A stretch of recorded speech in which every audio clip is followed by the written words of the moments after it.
Selamat pagi, puji Tuhan, ketemu kembali dan podcast kita, podcast Gereja Kristus Bandung yang keren ini. Puji Tuhan, hari ini saya ditemani oleh hamba Tuhan yang menyampaikan firman Tuhan tadi pagi di gereja, pendeta senior, Bapak Pendeta Christian Yudono. Selamat pagi Pak. Selamat pagi. Puji Pak Tuhan, Amir, boleh puji ketemu dalam podcast kita. Waduh, sangat luar biasa firman Tuhan yang dibagikan tadi, membuat semuanya kita, termasuk juga anak-anak muda kita, boleh menerima firman Tuhan itu semakin dikuatkan untuk boleh melayani Tuhan. Pak Kris, dari firman Tuhan tadi yang dibagikan oleh Pak Kris, ada beberapa poin yang saya lihat di situ, bahwa Pak Kris sendiri menjadi pelayan Tuhan karena ada visi misi yang diberikan oleh Tuhan, karena ada panggilan yang diberikan oleh Tuhan. Bolehkah Bapak lebih lanjut cerita lagi tentang apa yang Bapak dapatkan dari Tuhan? Ya, terima kasih Pak Amir untuk kesempatan yang melayani di Gereja Kristus Bandung. Itu yang menjadi satu bagian. Tema hari ini memang mengingatkan sebenarnya. Mengingatkan saya pada waktu pertama kali mengambil keputusan menjadi hamba Tuhan. Pertama keputusan, tentunya keputusan yang utama, kita mengenal Kristus. Nah, disitulah akhirnya Tuhan dalam melalui firman-Nya, melalui pendidikan, melalui juga pelayanan, akhirnya saya menemukan bagaimana relnya hidup Kristen itu bagaimana. Nah, rel itulah yang saya jalani relnya. Relnya itulah yang saya jalani sebagai hamba Tuhan, menjadi hamba Tuhan, ya gitu melayani dari relnya. Karena saya menemukan tentang hakikat siapa Yesus. Oh, itu yang penting. Gitu ya Pak ya. Ya, itu yang paling penting itu. Saya menemukan melalui firman Tuhan yang sangat-sangat dikenal, yaitu Yohanes 14 ayat 6. Iya, gimana Pak? Di situ ada dua kesimpulan saya, bahwa ada aku jalan kebenaran dan jalan hidup. Nah, saya banyak belajar, membaca buku agama-agama, dan juga sedikit filsafat pada waktu itu. Filsafat itu mencari kebenaran. Mencari kebenaran, Sedangkan agama itu mencari makna hidup. Iya. Nah, dua hal ini sebetulnya yang dicari oleh manusia untuk menemukan hidup yang kekal atau hidup yang sudah mati. Gitu. Nah, ya, saya Pak. menemukan hanya pribadi Yesus Kristus ini itulah yang saya temukan. Aku jalan kebenaran. Jadi orang mencari filsafat itu mencari kebenaran hanya di dalam Kristus. Sedangkan orang beragama itu menemukan makna hidup. Saya sebagai orang Jawa juga mencari makna hidup. Nah, situlah saya firman Tuhan ini menyetir saya, memberikan satu keteguhan. Inilah kebenaran dan hidup. Terus saya mengambil keputusan menjadi orang Kristen. Gitu. Itu yang awalnya. Saya mau tanya nih pengalaman yang luar biasa. Apakah di dalam menjalani panggilan Tuhan itu tantangan? Adakah tantangan? Adakah hal-hal yang Bapak hadapi?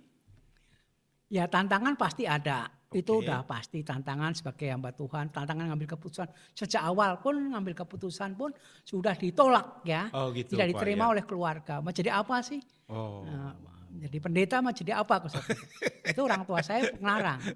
Tapi pada waktu dijelaskan dan kami dipanggil oleh orang-orang yang khususnya hamba Tuhan menjelaskan kepada saya. Akhirnya bapak saya menerima. Itulah. Gitu akhirnya ya, Pak, justru bapak saya melalui keputusan saya, dia justru mengalami pertobatan. Gitu ya Pak ya. Nah, saya mau tanya nih, apakah dengan keputusan ini kan Bapak ini sudah senior nih, ya berapa tahun Pak melayani di di Cibinong? Cibinong 31 tahun. 31 tahun di Cibinong, tambah tadi Bapak bilang 4 tahun di Kebayoran Lama. Jadi berarti sebagai konsulen. Jadi 35 tahun boleh dikatakan begitu. Apakah di dalam waktu yang sedemikian lama ada di dalam hati Bapak penyesalan atau kenapa saya jadi hamba Tuhan? Awal-awalnya masuk sekolah teologi, pernah berpikir kenapa saya di sini. Yo gitu Pak ya. Karena sebelumnya saya kan punya cita-cita itu menjadi psikolog di dalam bidang atlet Atlet, oke. pada waktu itu. Kenapa Pak? Karena senang sekali aja, kan sekolah saya juga di bidangnya gitu. Oh gitu. Awal pertobatan. Oh, Akhirnya itu sempat hampir hampir Pak ya. meninggalkan Tuhan, meninggalkan Pelayanan, panggilan. panggilan. Tapi akhirnya saya meneruskan sekolah teologi. Oke. Itu menguatkan saya menjadi pelayan Tuhan. Oh gitu Mulai Pak. peneguhan bertahap ya. Kalau saya boleh lihat, kalau saya boleh simpulkan walaupun baru sedikit Bapak katakan, karena ada tujuan yang Tuhan berikan kepada Bapak sehingga Bapak kuat di dalam menghadapi tantangan dari keputusan yang Bapak ambil. Apakah begitu Pak? Iya, salah satunya memang karena saya mudanya itu mengikuti kegiatan-kegiatan rohani di masa muda, KKR, banyak hamba Tuhan yang saya ikuti. Akhirnya ya menguatkan panggilan dan banyak pembimbing yang saya juga ikut di dalamnya, teman-teman rohani bergaulan itulah menguatkan saya karena menjadi hamba Tuhan. Itu menguatkan saya, menyetir hidup saya gitu. Dan juga kalau boleh saya katakan, dan juga boleh melewati tantangan demi tantangan yang Bapak hadapi, betul ya Pak ya? Ya benar. Tantangan demi tantangan kan pasti ada, nggak mungkin tidak ada tantangan kan? Ya, tetapi ternyata dengan Bapak memiliki visi misi dari Tuhan, tantangan boleh dihadapi. Oke, Bapak Ibu, Pak Christian, Bapak Ibu pendengar podcast kita, Gereja Kristus Bandung, ya. Kita membuat satu pedoman pelayanan kita yang namanya Living in God's Planning. Ada tujuan yang jelas yang mau kita raih, yang mau kita capai di dalam pelayanan kita. Dari podcast-podcast sebelumnya, kita sudah jelaskan ya bahwa kita bukan sekedar gereja ini ada atau Gereja Kristus Bandung ada, bukan sekedar ya oke lah meramaikan gereja-gereja yang sudah ada, tidak. Tetapi kita mulai dari awal sudah mencanangkan bahwa ada tujuan yang mau kita capai yang kita sebutkan living in God's planning. Bapak Ibu pendengar podcast yang setia, living in God's planning itu kita runutkan dalam 5 poin. Tetapi tujuannya adalah membawa jiwa untuk bertemu dengan Tuhan Yesus. Seperti yang dikatakan oleh hambanya Bapak Pendeta Christian. Tuhan Yesuslah, dialah jalan satu-satunya. Dialah kebenaran satu-satunya. Yohanes 14 ayat 6. Begitu ya Pak ya? Nah itu yang menjadi pedoman kita. Membawa jiwa-jiwa mengalami perjumpaan dengan Tuhan. Dan sebetulnya bukan hanya itu saja. Setelah mereka berjumpa dengan Tuhan, maka kita bawa jiwa-jiwa tersebut bergaul akrab dengan Tuhan. Karena tanpa pergaulan akrab dengan Tuhan, seperti khotbah dari Pak Pendeta tadi, tidak mungkinlah kita boleh kuat di dalam Tuhan.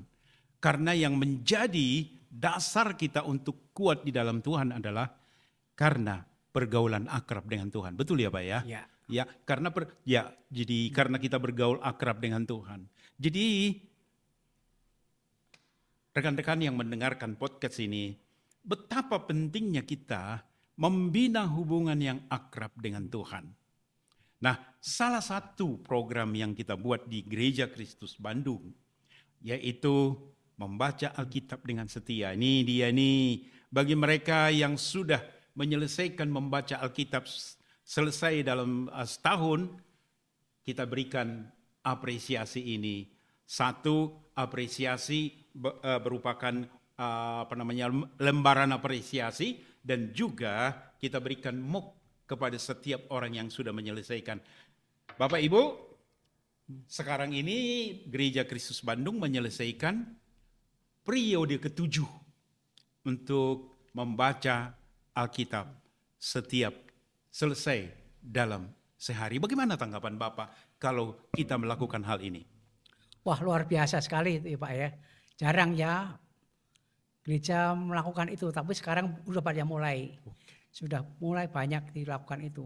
Dulu-dulunya nggak ada program-program yang masa waktu saya kecil nggak ada program-program gitu, hanya ada arahan-arahan tertentu. Sekarang sebenarnya fasilitas itu sangat memungkinkan. Iya, betul. Memungkinkan sekali untuk mencintai melakukan firman itu. ya. Iya, betul Mencintai Pak. firman itu yang seharusnya anak-anak muda dan kita sekalian itu kesempatan yang paling berharga sekali itu. Betul Pak. Baca firman Tuhan. Kan ada Iya. firman Tuhan yang juga mengajarkan begitu. Iya, Jadi iya. kalau ingin hidup terang, Iya. ikut jalan, Iya. bacalah Alkitab. Iya, Firman betul. Tuhan itu kan penuntun hidup kita. Iya, iya. Ya itu yang ini.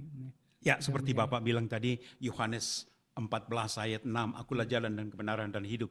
Tidak ada yang sampai kepada Bapa kalau tidak melalui aku. Jelas di situ dikatakan, akulah jalan dan kebenaran. Jadi kebenaran di dalam Tuhan, kebenaran yang sebenar-benarnya adalah di dalam Tuhan Yesus Kristus. Nah, dalam pikiran kita Pak, kalau Yesus berkata bahwa dia adalah kebenaran, maka tidak mungkin kita dapatkan kebenaran di luar Tuhan Yesus. Karena itu harus membina hubungan yang akrab dengan Tuhan. Tuhan kita, Tuhan Yesus Kristus. Gimana Pak? Ya kebenaran yang paling hakiki kan kebenaran ilahi. Pak. Ilahi, betul. Kebenaran ilahi, Allah pencipta nyata dalam Kristus itu kebenaran. Kebenaran ilahi yang akan menuntun kepada kebenaran itu sendiri yaitu Allah. Ya, nah sedangkan hidup itu kan hidup kita. Ya. Hidup kita itu hanya jalannya memang hidup dan hanya Kristus lah yang menuntun hidup karena dia hidup. Iya, betul. Nah itu yang menjadi satu bagian penting dalam satu kehidupan. Maka agama-agama kan sebenarnya maknanya kan mencari hidup. Iya. Filsafat dunia itu juga mencari kebenaran. Maka kalau bertemu dengan Kristus sebenarnya sudah satu paket ini. Menemukan kebenaran dan hidup. Itu ada di dalam dia. Ya. Di luar itu tidak ada kebenaran yang mutlak. Iya. Itu yang saya yakini. Iya, betul. Bukan subjektif, memang itu saya yakini. Iya. Waktu, sesuai firman Tuhan. Saya sendiri sebut dalam didikan ya, didikan bukan didikan Kristen walaupun nama Kristen itu hanya titipan. Saya dulu dalam bahasa Jawa itu berdoa begini. Bagaimana, Duh, Pak? Gusti Pangeran, paringi kula jalan keselamatan. Artinya Pak, begini ya. Ya Tuhan, berikan saya jalan keselamatan. Nah, saya tanpa sengaja. Saya hanya membuka Alkitab sembarangan begitu. Oh, gitu. Karena saya nggak rutin baca Alkitab. Iya. Terus menemukan itu Yohanes 14 ayat 6 Oh, itu. gitu Pak Loh, ya. rupanya ada itu. Langsung menjawab otak saya. Otak dan hati saya. Iya, betul. Ada Yesus kok ada mengatakan begitu. Akulah jalan kebenaran dan hidup. Itu langsung connect kepada otak dan hati. Iya. Itulah saya mencari lebih lanjut pada akhirnya. Melalui itu saya menemukan, akhirnya mengambil keputusan terus-menerus. Akhirnya iman dibangun melalui itu. Itu yang keyakinan saya, dan itu entah itu orang bilang subjektif atau tidak, tapi itulah yang tumbuh dalam iman saya itu. Iya. Gitu Sebetulnya memang kalau kita pikirkan ya Pak ya, tentang iman kepada Tuhan Yesus Kristus. Siapa sih seperti Tuhan Yesus Kristus yang mampu membangkitkan orang mati, Lazarus? Yang mampu bangkit dari antara orang mati? Iya kan? Seperti yang dilakukan oleh Tuhan Yesus sendiri, bangkit dari antara orang mati. Ya mungkin orang berkata, iya kamu percaya seperti itu. Tetapi menurut yang kita dapat dari firman Tuhan, bahwa dialah satu-satunya pribadi yang dapat melakukan seperti yang dikatakan oleh firman Tuhan kepada kita. Iya Pak, ya gimana Pak? Ya.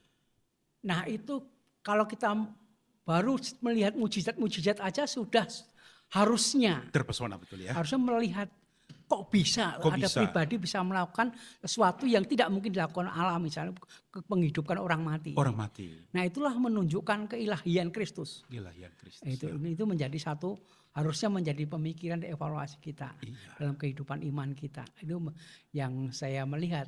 Setelah kita belajar makin mengerti Alkitab, sebelum makin lengkap sekali Alkitab. Seharusnya nggak goyah kita kalau kita memahami Alkitab secara lengkapnya. Itu lengkap dan benar-benar Alkitab itu jujur sekali ya, membukakan semua peristiwa ini tanpa tedeng aling-aling, diterjemahkan lebih dari 2000 bahasa. Itu menunjukkan bahwa kejujuran Alkitab itu mutlak. Oke. Silahkan dikritik Alkitab itu. Oke, Nah, itu ya kita pelajari. Iya, silahkan dikritik, Nah. silahkan membaca, tidak ada yang ditutupi, bahkan diterjemahkan dengan begitu lugas dalam bahasa-bahasa yang dimengerti oleh orang lain. Begitu ya Pak ya? Iya, saya Oke, memang itu. artinya berarti melalui firman Tuhan kita mengetahui siapa sebetulnya Tuhan Yesus Kristus. Dan dengan kita mengetahui siapa Tuhan Yesus Kristus, maka kita dituntun semakin mendalam di dalam Tuhan kita Yesus Kristus. Begitukah pengalaman Bapak? Iya, saya semakin mengerti Alkitab, semakin mengerti, meyakini. Bukan saja mengalami mujizat, tapi semakin mengalami bahwa benar-benar Yesus itu Allah. Ya Allah. Bahkan kalau saya membaca kitab Efesus pasal 2 ayat 12. Oke. Itu mengatakan demikian. Manusia boleh menyebut Allah, Allah. Tapi tanpa Yesus sebetulnya nggak mengenal Allah sesungguhnya. Allah yang sesungguhnya karena telah menyatakan diri dalam Kristus. Di dalam Kristus. Kalau kita ingin mengenal Allah yang sesungguhnya, Allah dalam Kristus. Itu dalam Efesus pasal 2 ayat 12. Itu salah satu yang meneguhkan saya. Gitu, menjadi pelayan Tuhan dan sekaligus iman makin teguh di situ. Iya. Itu jadi ya kembali lagi seperti tadi ya Pak ya. Walaupun ada tantangan, tetapi tantangan itu boleh dilalui karena semakin mengenal Tuhan Yesus. Dan tantangan itu dapat dilalui karena ada visi misi yang diberikan Tuhan kepada Bapa untuk boleh melayani Tuhan. Melayani Tuhan, saya yakin bahwa Bapak melayani Tuhan pasti banyak tantangannya juga kan sebagai pendeta. Bagaimana Pak? Ya, visi Kristen itu luar biasa Pak. Luar biasa. Pak? Visi Kristen itu visi mengasihi Pak. Mengasihi manusia. Manusia berdosa, mengasihi untuk menyelamatkan. Maka tidak hanya tantangan kekristenan itu kalau kita mengasihi ya kita harus kalau mengasihi. Maka disitulah kalau kita mau ajaran Kristus kan visinya mengasihi. Mengasihi jiwa yang terhilang, mengasihi orang berdosa, bahkan mengasihi orang yang membenci kita pun. Sehingga nggak menjadi apa? Nggak menjadi apa ya istilahnya? Ya menjadi kita patah hati. Patah hati ya. Emang kita mengasihi kok. Pemberitaan Injil itu bukan melakukan kejahatan bagi saya ya. Pemberitaan Injil itu mengasihi. Kasih yang kasih ungkapan itu misi Allah. Misi Allah, itu beban yang saya terima dari kita menjadi hamba Tuhan. Itulah menguatkan saya sendiri. Maka nggak peduli kita. Kalau kita mengasihi. Tentu ada resikonya. Resikonya kan hanya orang nggak suka aja dan mau dikasih kok silakan. Maka kita jangan membalas. Kan dia mengasihi kok. Gitu aja. Luar biasa ya. Gitu. Sebetulnya bukan sesuatu yang gampang untuk mengasihi, apalagi mengasihi musuh ya Pak ya. Tetapi oleh karena kasih Kristus, gimana Pak? Ya itu kan ajaran Kristus bagi kita. Oh gitu. Ajaran Kristus kita mengasihi. Justru itu merupakan kalau kita membaca atau studi agama-agama, itu tanda yang membedakan kekristenan dengan yang lain. Ya. Kekristenan itu tandanya itu mengasihi. Apakah kamu bertobat itu pasti bisa mengasihi. Karena Roh Kudus itu membuat kita mengasihi. Mengasihi ya Pak ya. Kalau orang Kristen, orang Kristen belum bisa mengasihi. Saya masih ragu-ragu apakah dia betul-betul hidup dalam pimpinan Roh. Karena pimpinan Roh itu salah satu kasih. Begitu ya Pak. Itu harus terus diupayakan.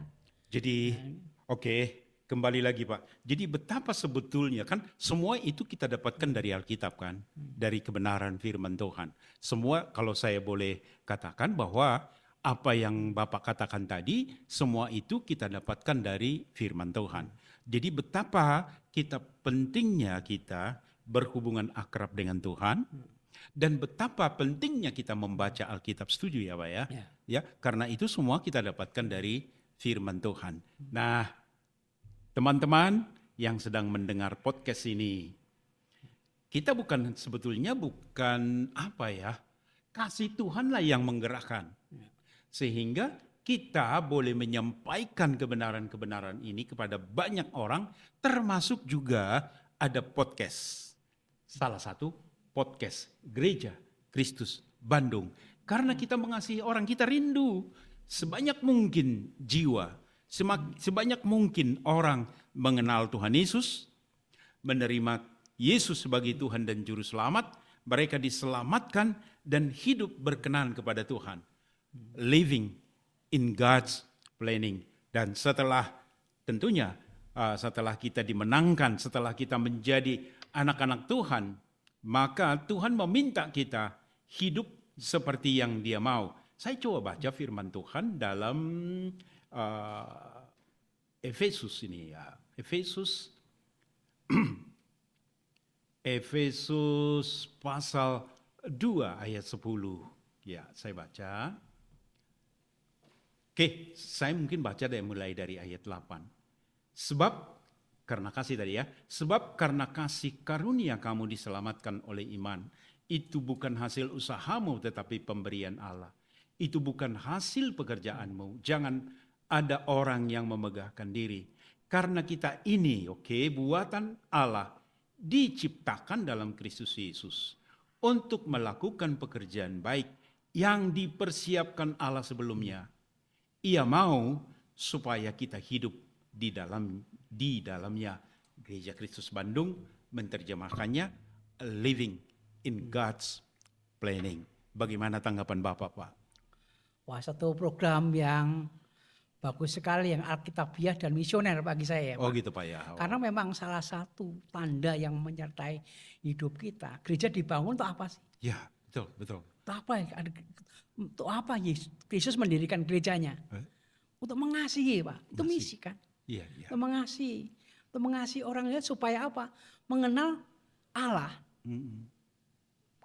Keberatan baik itu salah satu bagian terjemahan dari kasih. Tapi intinya kan mengasihi supaya mereka diselamatkan. Mengenal anugerah. Iya. Itu sebetulnya merupakan satu misi Tuhan. Kalau gereja sampai mempunyai program itu, wah itu memang salah satu program yang dikehendaki Allah bagi saya. Begitu ya Pak. Itu misi mengasihi itu bagus. Ya, seperti yang membangkitkan jiwa-jiwa jemaat. Nah seharusnya itu yang terjadi kepada setiap orang Kristen, memiliki kasih itu. Iya. Seperti yang Bapak bilang tadi, permulaan dari Yohanes 14 ayat 6, bahwa dialah jalan dan kebenaran ya. Tidak ada yang sampai kepada Bapa kalau tidak melalui aku, kata Tuhan Yesus Kristus. Jelas tidak ada yang sampai kepada Bapa kalau tidak melalui Dia. Seperti yang Bapak bilang, berarti sebetulnya kita memberitakan Yesus Kristus kepada dunia ini supaya mereka juga mendapatkan keselamatan dan juga berjalan dalam kebenaran. Bagaimana Pak? Ya memang Yesus datang kan memang tujuan. Dia misionaris agung dari Allah yang datang untuk menyelamatkan berdosa. Kalau agama-agama kan mencari kebenaran, mencari keselamatan. Kan tidak mungkin sampai karena manusia berdosa. Itu yang membedakan hakikat kekristenan. Kekristenan itu respon dari penyataan Allah dalam Kristus itu. Yesus sendiri yang datang, aku datang, kata firman Tuhan. Yang tadi kita sampaikan dalam khotbah, aku datang untuk melayani dunia berdosa. Supaya mereka mengenal Dia.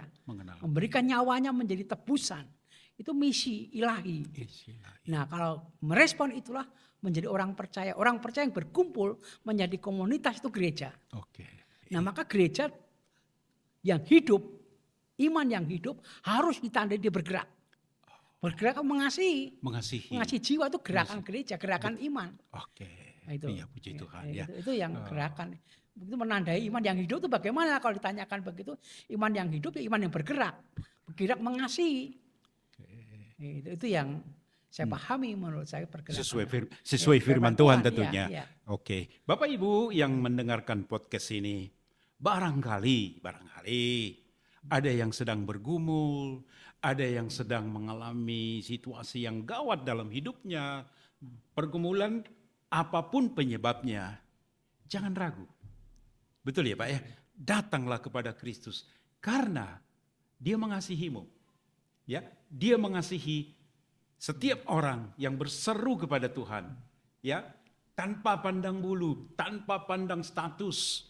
Pada saat Anda mendengarkan podcast ini, mungkin Anda sedang berurai air mata oleh karena pergumulan. Datanglah kepada Kristus. Karena memang kekristenan adalah memberitakan kabar baik untuk seluruh dunia supaya mereka dibebaskan dari pergumulan yang luar biasa yang mereka hadapi, terutama mereka boleh menaruh pengharapan mereka kepada Kristus. Betul, Pak? Ya. Karena yang paling mendasar, Mendasar, ya, oke. mendasar diselesaikan Kristus. Masalah mendasar apa sih? Oh iya, Kan dosa. dosa ya. Dosa manusia yang dari Adam itu kan masalah pokok. Nah, Kristus kan menyelesaikan pokok itu. Pokok dosa ini. Kan dosa akan bawa maut. Nah, situlah diampuni, kita masuk, baru kita menjadi hidup baru. Hidup baru itulah kita menikmati berkat Allah. Bisa diizinkan iman kita. Kalau tantangan dunia tidak akan selesai. Memang dunia memang mempunyai ciri, mempunyai karakter memang dunia semakin merusak kan. Nah, kita hidup di dalamnya. Tapi sebagai orang Kristen harus mengasihi. Dan kita hidup dalam kasih. Dalam kesucian Allah. Itu bagi pesan-pesan Kristus kan kepada gerejanya. Gitu. Jadi kalau saya boleh artikan gini loh Pak. Walaupun ada pergumulan, oke? Ya, betapa mulianya kasih Kristus. Dan betapa berharganya kasih Kristus.